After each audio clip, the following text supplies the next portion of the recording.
渡郎さんと牛。新見南吉。1。牛引きの渡郎さんは大変良い牛を持っているとみんなが言っていました。だがそれはよぼよぼの年取った牛で、お尻の肉がこけて落ちて、あばら骨も数えられるほどでした。そして空車を引いてさえじきに舌を出して苦しそうに息をするのでした。こんな牛のどこがいいものか、わたはバカだ。こんなにならない前に売ってしまって、もっと若い元気のいいのを買えばよかったんだ。と次郎左衛門さんは言うのでした。次郎左衛門さんは若い頃東京にいて、新聞の配達婦をしたり、外国人の宣教師の家で下男をしたりして、様々苦労した末、理屈が好きで仕事が嫌いになって村に戻ったという人でありました。しかし次郎左衛門さんがそう言っても、渡郎さんのよぼよぼ牛は、渡郎さんにとっては大層良い牛でありました。どういうわけなのでしょうか。人間には誰しも癖があります。渡郎さんにも一つ悪い癖があって、渡郎さんはそれを言われると、いつも恐れ入って頭をかき、ついでに背中のかゆいところまでかくのですが、それというのはお酒を飲むことでありました。村から町へ行く途中、道端に大きい松が一本あり、その陰に茶店が一軒ありました。ちょうどうまい具合に松の木が一本と茶店が一軒並んであるということが渡郎さんにはよくなかったのです。というのは、松の木というものは牛をつないでおくに良いもので、茶店というものはお酒の好きな人がちょっと一服するに良いものだからです。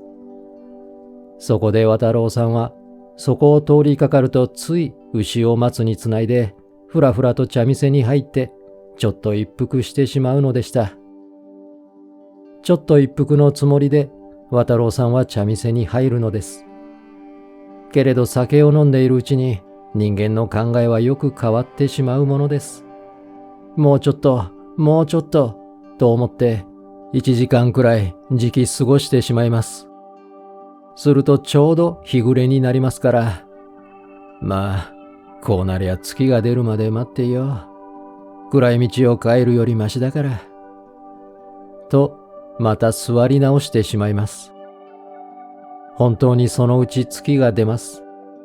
野原は菜の花の咲いている自分にしろ、稲の苗の植わった自分にしろ、月が出れば明るくて美しいものです。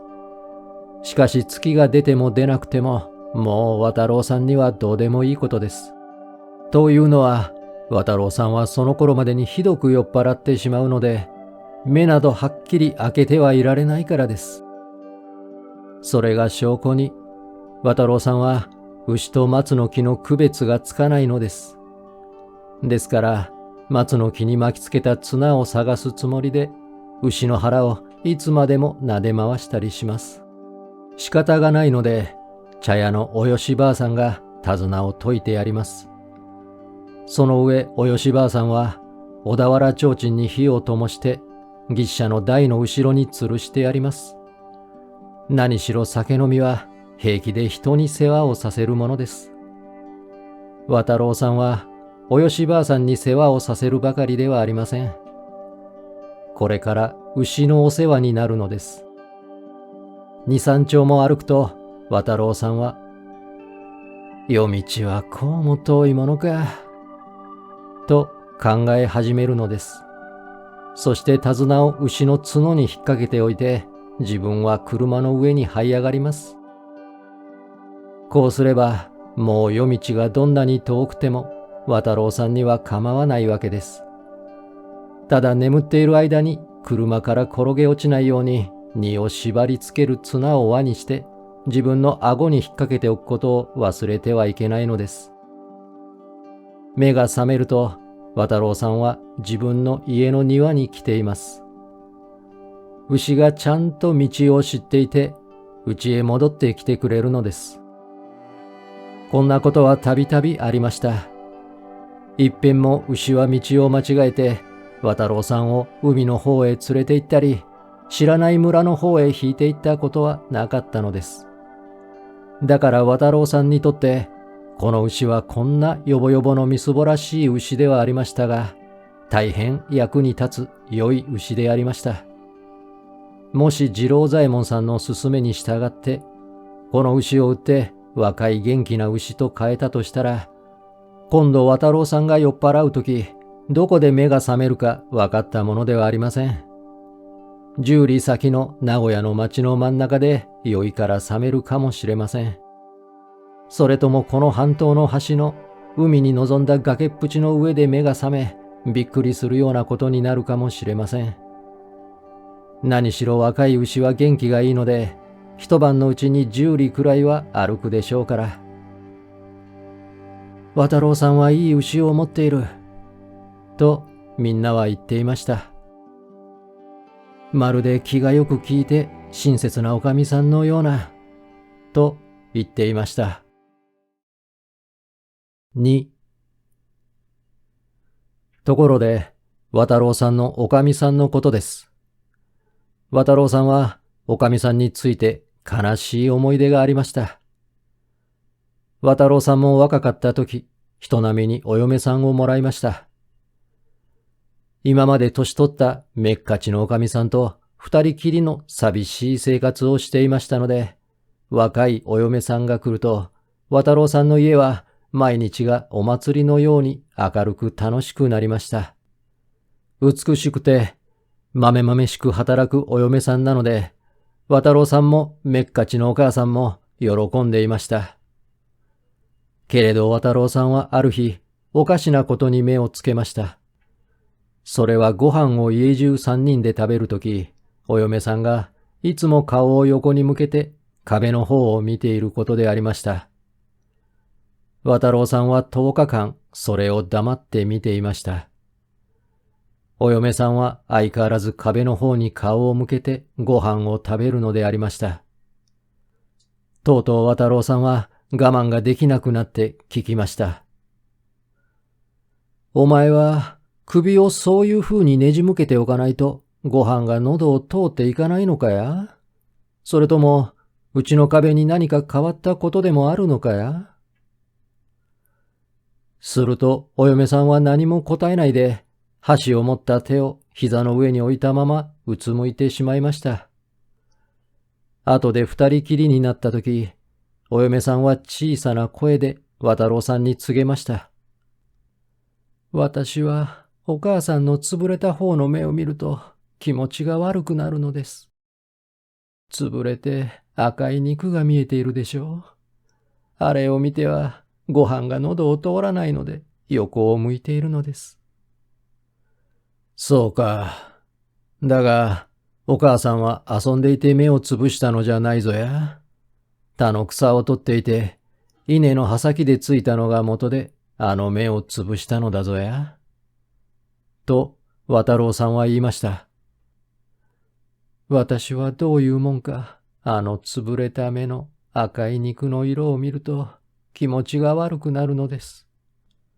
と、お嫁さんはまた言うのでした。だが、お母さんは稲でついて目をつぶしたのだぞや。そんなにしてわしを育ててくれたのだぞや。でも私はあのつぶれた目を見ていてはご飯が喉を通りません。渡郎さんはお母さんと二人きりになったとき、お母さんに話しました。お千代はお母さんのつぶれた方の目を見ていると、気持ちが悪くてご飯が喉を通らんそうです。それを聞くと、年取ったお母さんは豆を叩くのをやめて、しばらく悲しげな顔をしていました。そして言いました。そりゃ、もっともじゃ。こんな片輪を見ていちゃ、若い者には気持ちがよくあるまい。わしは前から、嫁子が来たら、お前たちの邪魔にならぬように、どこかへ奉公に出ようと思っていたのだよ。それじゃ、明日からマスハンさんのところへ奉公に行こう。あそこじゃ、飯炊きばあさんが欲しいそうだから。次の日、年取ったお母さんは、少しの荷物を風呂敷包みにして、膝刈りにコウモリ傘をさして家を出て行きました。角先の燃えるように咲き盛っているツツジの間を通って行ってしまいました。畑の垣根を直しながら、渡郎さんはお母さんを見送っていました。お母さんが見えなくなると、ツツジの赤が渡郎さんの目に染みました。渡郎さんは泣けてきました。こんな年取ったお母さんを今また奉公させに、よその家にやってよいものでしょうか。せっせと働いて苦労をし続けて、一人息子の渡郎さんを育ててくれたお母さんを。渡郎さんは縄切れを持ったまま飛んで行ってお母さんの手をつかむと、黙ってぐんぐん家へ引っ張ってきました。おい、おい、おちよ。と渡郎さんは呼びました。お嫁さんは台所から手を拭きながら出てきました。お前は近いうちに里へいっぺん帰りたい用があると言っていたな。はい。それじゃ、今から行きなさい。お嫁さんは自分の生まれた家に久しぶりに帰ることができるので嬉しくてたまりませんでした。早速良い着物に変えました。里にはタケノコがなかったな。タケノコを持って行きなさい。フキもたくさん持って行きなさい。と、渡郎さんは言いました。お嫁さんはたくさんのお土産を抱え込んで戸口を出て言いました。それじゃ、行ってまいります。ああ、行けや。と、渡郎さんは言いました。そうして、もうここへ来なくてもよいぞや。お嫁さんはびっくりしました。しかし、いくらお嫁さんがびっくりしたところで、渡郎さんの心はもう変わりませんでした。こうして、渡郎さんはお嫁さんと別れてしまいました。その後、あちこちからお嫁さんの話はありましたが、渡郎さんはもうもらいませんでした。時々もう一遍もらってみようかと思うこともありましたが、壁を見ると、やっぱりよそう、と考えが変わるのでした。しかし、お嫁さんをもらわない渡郎さんは一つ残念なことがありました。それは子供がないということです。お母さんは年をとってだんだん小さくなっていきます。渡郎さんも今は男盛りですが、やがておじいさんになってしまうのです。牛もそのうちにはもっと尻が痩せ、あばら骨が六木のように現れ、ついには死ぬのです。そうすると、渡郎さんの家は滅びてしまいます。お嫁さんはいらないが子供が欲しい、とよく渡郎さんは考えるのでありました。3、人間は他の人間からお世話になるとお礼をします。けれど、牛や馬からお世話になった時にはあまりいたしません。お礼をしなくても、牛や馬は別段文句を言わないからであります。だが、これは不公平ないけないやり方である、と渡郎さんは思っていました。何か、よぼよぼの牛の大層を喜ぶようなことをして、日頃お世話になっているお礼にしたいものだ、と考えていました。すると、そういう良い折がやってきました。百姓ばかりの村には、本当に平和な、金色の夕暮れを恵まれることがありますが、それはそんな春の夕暮れでありました。出揃ってヤギ小屋の窓を隠している大麦の穂の上に、柔らかに夕日の光が流れておりました。渡郎さんは、よぼよぼ牛に車を引かせて、町へ行く途中でした。渡郎さんはいつも機嫌がいいのですが、今日はまた一段と晴れやかな顔をしていました。酒樽を積んでいたからであります。酒樽を隣村の酒屋から町の須屋まで届けるように頼まれたのです。その中にはお酒の檻が詰まっていました。檻というのはお酒を作るとき、樽の底にたまる乳色の濁ったものであります。酒樽は揺れるたびにドボン、ドボンと重たい音を立てました。そして静かな百姓の村の日暮れにお酒の匂いを振りまいていきました。渡郎さんは晴れやかな顔をしながら、いつもこういう荷物を頼まれたいものだ。音を聞いているだけでシャバの苦しみを忘れる。などと考えていました。すると突然、ボンと音がしました。見ると、一つの樽の鏡板が飛んでしまい、ちょうど車が坂にかかって傾いていたので、白い檻が滝のように流れ出していました。これこれ、と渡郎さんは言いましたが、もうどうしようもありませんでした。檻は地面にこぼれ、くぼんだところに溜まって、一層プンプンと良い匂いをさせました。匂いを嗅いで、酒好きの百姓や年寄りが集まってきました。村の外れに住んでいるおときばあさんまでやってきたところを見ると、檻の匂いは5丁も流れていったに違いありません。みんなが集まってきたとき、渡郎さんは車の周りをうろうろしていました。これは俺の罪じゃない。檻というやつはゆすられると増えるもんだ。牛舎でごとごととゆすられてくるうちに増えたんだ。それに、このぬくとい陽気だから余計増えたんだ。と、渡郎さんは旦那にする言い訳を村の人々に向かって言いました。そうだ、そうだ。と、人々は相槌を打ちながら、道にたまったたくさんの檻を眺めて喉を鳴らしました。さて、こりゃどうしたものぞい。ほっとけゃ土が吸ってしまうが。と、年取った百姓がわらすべを檻に浸してはしゃぶりながら言いました。本当にほっとけば土が吸ってしまう。とみんなが思いました。その時渡郎さんがいいことを思いついたのでした。渡郎さんは牛をくびきから離しました。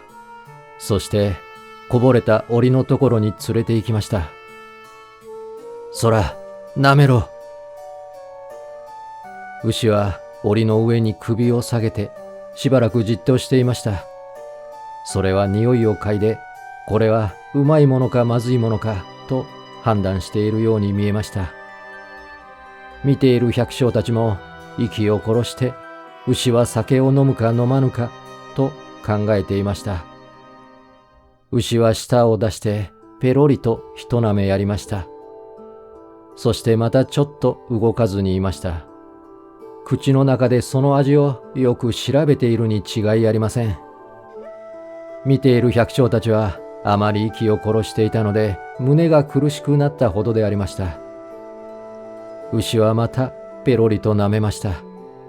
そしてあとはペロリペロリと舐め、おまけにフーフーという鼻息まで加わったので、大層忙しくなりました。牛というものは酒の好きな獣と見えるな。と村人の一人がため息混じりに言いました。他の者たちは自分が牛でないことを大層残念に思いました。渡郎さんは牛がおいしそうに檻を舐めるのを喜んで見ていました。おうよ、食べろ食べろ。いつもお前の世話になっておるで、お礼をせにゃならんと思っておったのだ。だが、お前が酒好きとは知らなかったのだ。牛は手前の檻がなくなると、一足進んで向こうの檻を舐めました。牛ってもな、大酒くらいだな。と、村人の一人が欲しいもののもらえなかった子供のように投げやりに言いました。いくらでもだけ食べろ。と、渡郎さんは牛の背中を撫でながら言いました。酔うまで食べろ。酔ってもぞ。今日は俺が世話してやるで。今日こそ一生に一遍のご恩返しだ。ついに牛は檻を舐めてしまい、土だけが残りました。もうあたりは薄暗くなっていました。渡郎さんはまた牛をくびきにつけました。青い夕影が流れて、そこらの垣根の木いちごの花だけが白く浮いている道を、腹いっぱい食べた牛と、日頃のご恩を返したつもりの渡郎さんが、共に満足を覚えながら、のろのろと行きました。4。さて、渡郎さんも、今日だけは自分がお酒を飲むのをよそうと決心していました。渡郎さんの意見では、牛が飲んだ上に、牛飼いまでが飲むのはだらしのないことであったのです。しかし、それなら渡郎さんは、帰り道を一本松と茶屋の前に取ってはならなかったのです。少し回り道だけれど、焼き場の方の寂しい道を行けばよかったのです。だが渡郎さんは、なーに、今日は大丈夫だ、と思いました。俺にだってわきまえというものがあるさ。と独り言を言いました。そして一本松と茶屋の前を通りかかりました。酒飲みの考えは酒の近くへ来るとよく変わるものであります。渡郎さんも茶屋の前まで来ると自分の石のように固かった決心が豆腐のようにもろく崩れていくのを覚えました。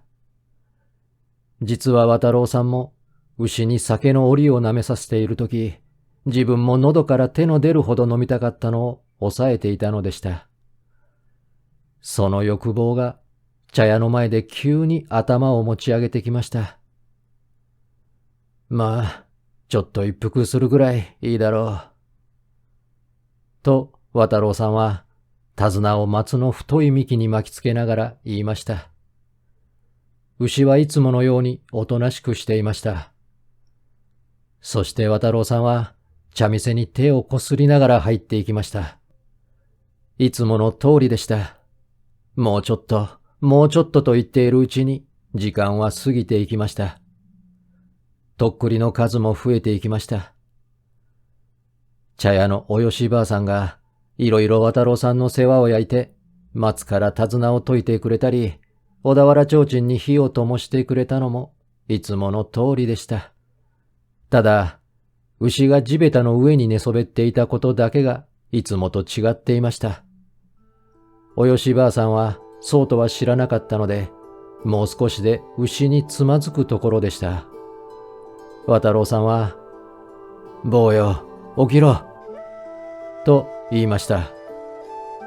牛はふーっと太い長い鼻息で答えただけで起きようとしませんでした。坊よ、腹でも痛えか、起きろ。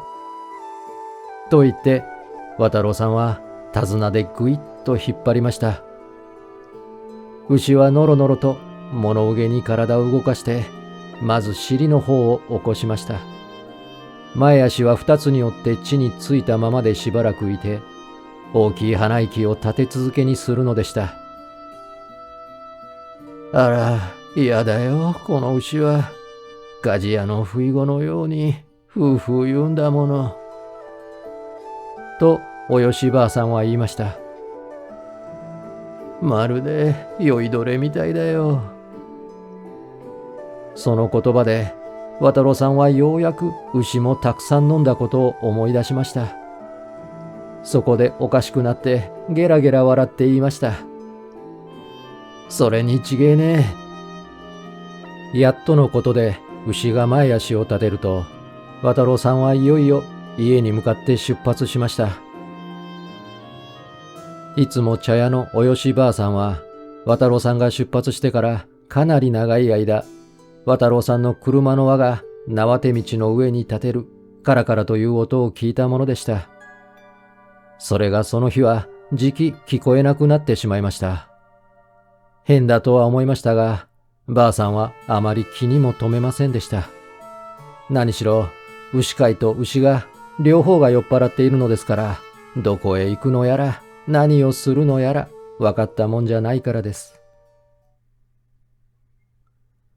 5、渡郎さんの年取ったお母さんは、ブイブイと糸繰り車を回しては、片目で柱時計を見上げ、夜遅くまで待っていました。そのうちに年取ってすすびた柱時計はしばらくぜいぜいと、喘息持ちのおじいさんのように喉を鳴らしていてから、長い間かかって11時を打ったのでありました。いつも11時が打つ頃には、外に車の音がきっとしてくるのでした。今夜はどうしたことだろう、とお母さんは思いました。10分過ぎました。まだ車の音が聞こえてきません。お母さんは心配になって、膝から綿くずを払い落としながら角口に出てみました。良い月夜で、寝静まった家々の屋根の瓦が濡れて光っていました。道はほの白く浮かび上がり、遠くまで見えていました。けれど遠くには渡郎さんの車の影はありませんでした。渡郎さんが夜家に帰らなかったことといえば、今までにほんの数えるほどしかありませんでした。お母さんはどんな時に渡郎さんがよそで泊まったかちゃんと覚えていました。渡郎さんが小学生だった頃、学校から伊勢参宮をした時に2晩、それから渡郎さんが若い衆であった頃、吉野山へ村の若い者たちと一緒に行った時が5晩、そしてやはり若い衆であった頃、毎年村の祭りの夜、一晩ずつ出しの夜番をしに行ったものでした。その他に、渡郎さんが家を開けてよそで泊まってきたことは一遍もなかったのです。そこでお母さんはだんだん心配になってきました。11時が20分経ちました。まだ渡郎さんは帰ってきません。お母さんはとうとう決心しました。駐在所のおまわりさんのところへ相談に行ったのでした。おまわりさんの柴田さんは何か事件でも起こったかと、電灯の下で慌てて黒いズボンを履き、サーベルを腰に吊るしながら降りてきました。しかし柴田さんは話を聞いて少し張り合いが抜けました。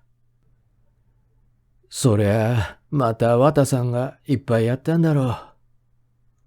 と言いました。でも、こげなこと、いっぺんもごぜえませんもの。あれに限って、いくら酔っておっても、11時にはちゃんと帰ってきますのだがのえ。と、渡郎さんのお母さんは言いました。そして、11時が20分過ぎてもまだ帰ってこないのは、きっと途中で追いはぎにでも捕まったに違いない、と言い張るのでありました。柴田さんは、この収まった御代に、追いはぎなどがやたらにいるものではないことを聞かせました。渡郎さんが、いつも自分は正体もなく酔って、牛に引かれて帰ってくるのだから、今夜は牛が何かの具合で2、30分遅れたのだろう。何しろ牛などというものは、あまり時間の正確な動物ではないから、とも言うのでした。けれど渡郎さんのお母さんは、自分の考えをいつまでも言い張るので、柴田さんもとうとう根負けしてしまって、よし、それでは捜索することにしよう。と言いました。いつも事件が起こった時には、村の青年団が駐在巡査の応援をすることになっていましたので、柴田さんは青年団の人々に集まってもらいました。まもなく青年団員は制服を着て、ゲートルを巻いて、棒切れを持って寄ってきました。青年団員ばかりでなく、他の大人や腰の曲がりかかったおじいさんまでやってきました。実は、このような夜中に人が消えたというような事件は、この村にはもう何十年もなかったのでした。この前青年団が柴田さんの応援をしたのは、西山のふもとの藁小屋に草焼きの火が移った時のことで、事件は大層簡単でした。しかし、今度の事件は、これはなかなか難しいのです。一体どうして捜索を始めたらいいでしょう。すると、富鉄さんという大きい鼻のおじいさんがいいことを思い出してくれました。それは今から40年くらい前、村の一門商い屋が酒谷まで油菓子の仕入れに行った帰り、六冠山の狐に化かされて迷子になったという事件でありました。その時、村の人々は鐘や太鼓を鳴らして山や谷を探して歩き、ついに泉谷の泉の中で桃引きを頭にかむってガツガツ震えながら、これはええ湯じゃ、ええ加減じゃ、と言っている一門商い屋を見つけ出すことができたのでありました。富鉄じいさんはこの話をよく知っていて、細かく説明しましたが、それもそのはずで、狐に化かされたのは自分のことだったのです。富鉄さんの話を聞いてみれば、狐に化かされるということもありそうに思いました。六冠山では今でもよく狐のちらりと走りすぎるのが見られますし、村の中にだって寒い冬の夜更けにはムジナの声が聞けるのですから。またたとえ狐やムジナに化かされないにしても、酔っている人間というものは化かされている人間とあまり違わないというわけです。そこでみんなは鳴り物を持ってきました。鐘はお寺で借りてきました。お葬式の出る時刻を知らせて回るときに叩くあの鐘です。太鼓は夜晩が火の用心と言ってはドンと叩くあの寝ぼけたような音の太鼓です。元吉野山参りの先達を何遍もやった亀菊さんは久しぶりに鳴らしてやろうというので、包装蔵からホラ貝を取り出してきました。しかし一吹き吹いてみて、驚いたことにもうそのホラ貝はシューシューという音を立てるばかりでなりませんでした。これはひびが入っただがや。と亀菊さんは言いましたが、息子の亀徳さんが吹いたら、そのホラ貝は良い音で鳴ったのです。そこで亀菊さんは自分が年を取ったことがよくわかりました。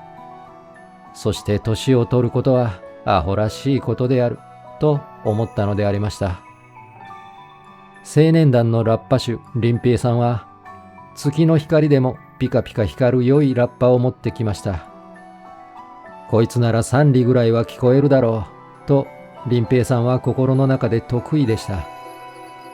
そして男たちは手に提灯を持って山に入っていきました。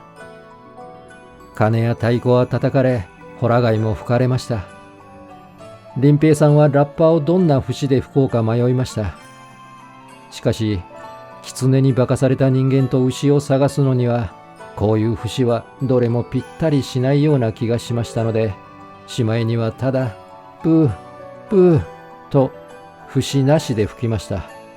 すると、けなすことの好きな亀菊さんが、まるで象のおならみてえだ、と言いましたので、林平さんは気を悪くしました。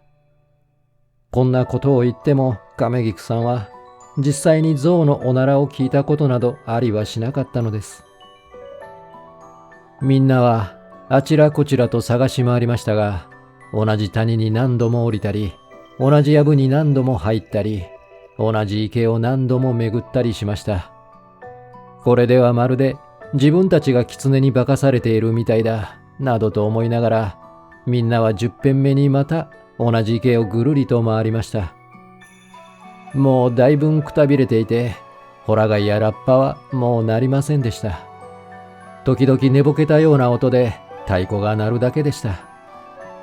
さて、こんなにして探しましたが、渡郎さんと牛は見つからなかったのです。それどころか、みんなのうちで2人の人がどこかへはぐれていってしまったことが分かりました。いやはやです。これではいつまで探していても無駄なばかりか、かえって損というものです。もう池の面が鈍く光っていました。その時池の向こうの藪で年取ったウグイスが静かに鳴きましたので、みんなはやれ朝になったかと思いました。そこで村に帰りました。6、村の人たちはよっぴて寝てなかった上に山の中を歩き回ったので、大変くたびれて村に帰ってきました。そしてひとまず駐在所の前に来たのですが、もう立っているのが物憂いので、道端の草を敷いてみんな座ってしまいました。すると西の方の学校の裏道を牛車が一台やってきました。もう仕事に行くのかと、みんなはぼんやりした目で見ていました。牛車が駐在所の前を通るとき、乗っていた男が、おい、お前ら、朝早いの。今日は道普請でもするかいと言いました。見たことのある男だと思ってみんながよく見ると、それが渡郎さんだったのです。なんだやい、俺たちはお前を探して夜中山ん中を歩いておったんだぞ。と亀菊さんが言いました。おうかい、そいつはご苦労だったの。と言って、渡郎さんは牛舎から降りもせずに家の方に行ってしまいました。何のことか。と村人たちは開いた口が塞がりませんでした。こんなことなら大騒ぎして山の中を探し回るなどしなくてもよかったのです。これは渡郎さんをみんなで叱りつけてやらねばならないと年寄り連中は言いました。それでないと癖になるからというのでした。そこでみんなは眠い目をこすりながら渡郎さんの家に詰めかけていきました。渡郎さんは庭でよぼよぼ牛をくびきから外してたらいに水を汲んで飲ませていました。やい、渡と村で利口門の次郎左衛門さんが言いかけました。お主は村中の門にえらい迷惑をかけたが知っとるかや。俺たち村の門はゆうべ一眠りもせんで、山から谷から畑から野まで駆けずり回ってお主を探したのだが、お主はそれに対して黙っておってええだかや。これでは次郎左衛門さんも捜索隊に入っていたように聞こえますが、本当はついさっきまで家で寝ていたのです。渡郎さんは次郎左衛門さんの言葉を聞くとびっくりしました。大層村の人たちにすまないと思いましたので、そいつはすまなかったのと13遍も言って、その度に頭をかいたり背中をかいたりしました。そして牛も自分も酔ってしまったのでこんなことになってしまったと説明しました。村の人たちはいい人ばかりなのでじきに腹が収まりました。そこで今度はいろいろ渡郎さんに聞き始めました。渡さん、それで今までどこをうろついていただいと亀徳さんが聞きました。渡郎さんは首をかしげて、どこだかはっきりしねえだ。右へ傾いたり、左へ傾いたり、高いところに登ったり、低いところに降りたりしたことを覚えているだけでの。と答えました。それで、無刀で歩いとったのかと、おまわりさんの柴田さんは聞きました。無刀じゃごぜえません。ここに小田原提灯がつけてありますに、ご覧ください。と言って、渡郎さんは牛舎の下へ頭を突っ込みました。ところが、小田原提灯は上半分しか残っていませんでした。どうやら水で濡れたため、紙が破れて、コイルのように巻いてあった骨がだらりと伸び、それが途中で何かに引っかかって、ちぎれてしまったらしいのです。水に濡れたのでこんなになっちめました。と、渡郎さんはちぎれて半分の小田原提灯を外してみせました。そういえば、牛舎も牛も、渡郎さんの着物もぐっしょり濡れているが、これは夜露にしてはひどすぎるようだ。と誰かが言いました。ひょっとすると、どっかの池の中でも通ってきたんじゃねえか。と、亀徳さんが言いました。まさか、そんなことはありません。と、渡郎さんは、お母さんがそばにいるので、慌てて打ち消しました。お母さんに心配させたくなかったからです。しかし、渡郎さんがいくら打ち消しても無駄でありました。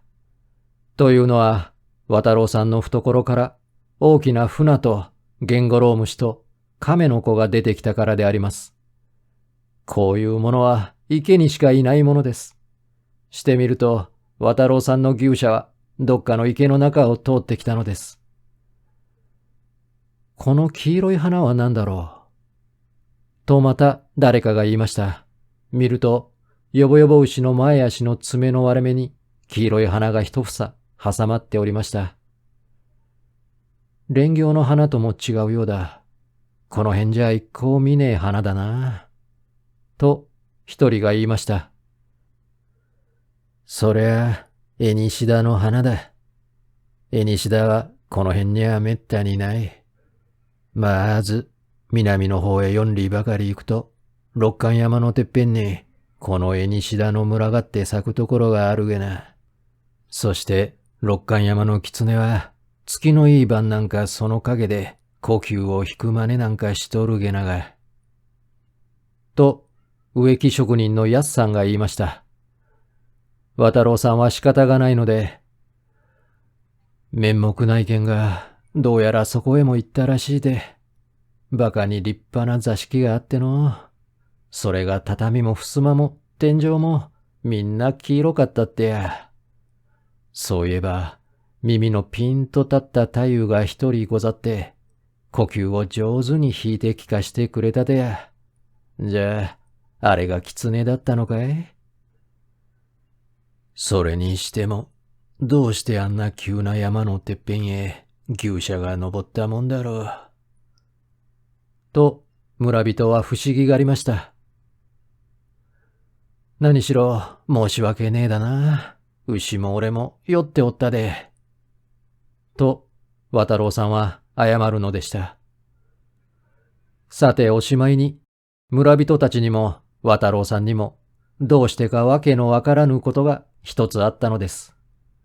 それは、牛舎の上に一つの小さいカゴが乗っていて、その中に花束と丸々太った男の赤ん坊が入っていたことです。